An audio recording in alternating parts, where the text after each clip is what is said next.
احمس نے ابن بریدہ سے، انہوں نے یحییٰ بن یعمر سے روایت کی، انہوں نے کہا کہ سب سے پہلا شخص جس نے بصرہ میں تقدیر سے انکار کی بات کی معبد جہنی تھا۔ میں یعنی یحییٰ اور حمید بن عبد الرحمن حمیری حج یا عمرے کے ارادے سے نکلے۔ ہم نے آپس میں کہا کاش رسول اللہ صلی اللہ علیہ وسلم کے صحابہ میں سے کسی کے ساتھ ہماری ملاقات ہو جائے تو ہم ان سے تقدیر کے بارے میں ان آج کل کے لوگوں کی کہی ہوئی باتوں کے متعلق دریافت کر لیں۔ توفیق الہی سے ہمیں حضرت عبداللہ بن عمر بن خطاب رضی اللہ عنہما مسجد میں داخل ہوتے ہوئے مل گئے۔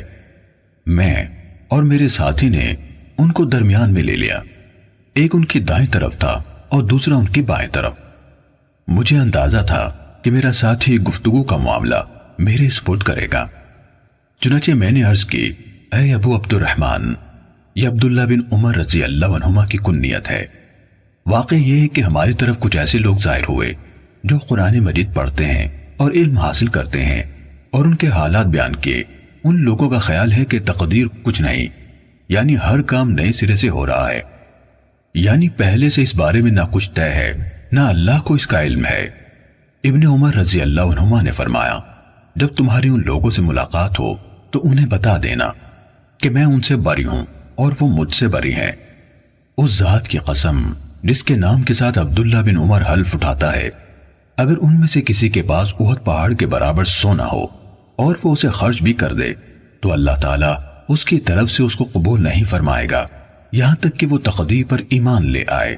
پھر کہا، مجھے میرے والد عمر ابن خطاب رضی اللہ عنہ نے بتایا، ایک دن ہم رسول اللہ صلی اللہ علیہ وآلہ وسلم کی خدمت میں حاضر تھے کہ اچانک ایک شخص ہمارے سامنے نمودار ہوا کہ اکرم صلی اللہ علیہ وسلم کے پاس بیٹھ گیا اور اپنے گھٹنے آپ کے گھٹنوں سے ملا دیے اور اپنے ہاتھ آپ صلی اللہ علیہ وآلہ وسلم کی رانوں پر رکھ دیے اور کہا، اے محمد صلی اللہ علیہ وسلم، مجھے اسلام کے بارے میں بتائیے۔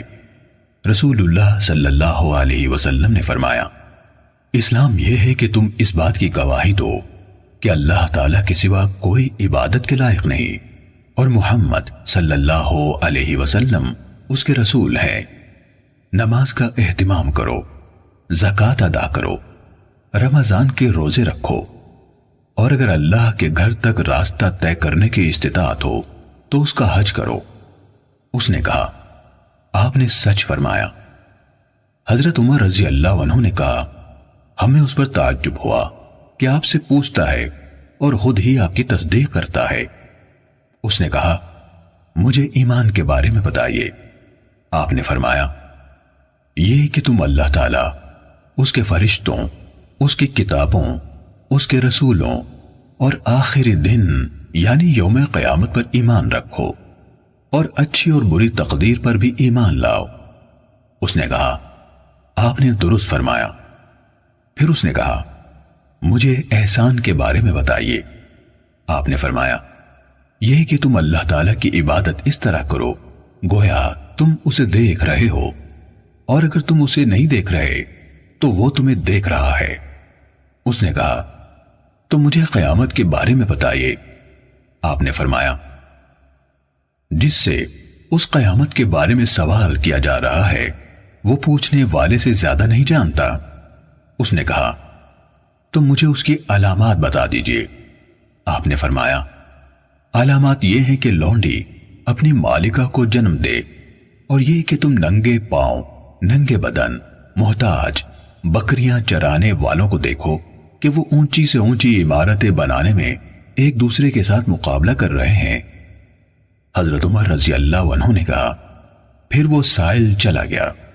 میں کچھ دیر اسی عالم میں رہا، پھر آپ صلی اللہ علیہ وآلہ وسلم نے مجھ سے کہا، اے عمر، تمہیں معلوم ہے کہ پوچھنے والا کون تھا؟ میں نے عرض کی، اللہ اور اس کا رسول زیادہ آگاہ ہے۔ آپ صلی اللہ علیہ وآلہ وسلم نے فرمایا، وہ جبرائیل تھے، تمہارے پاس آئے تھے، تمہیں تمہارا دین سکھا رہے تھے۔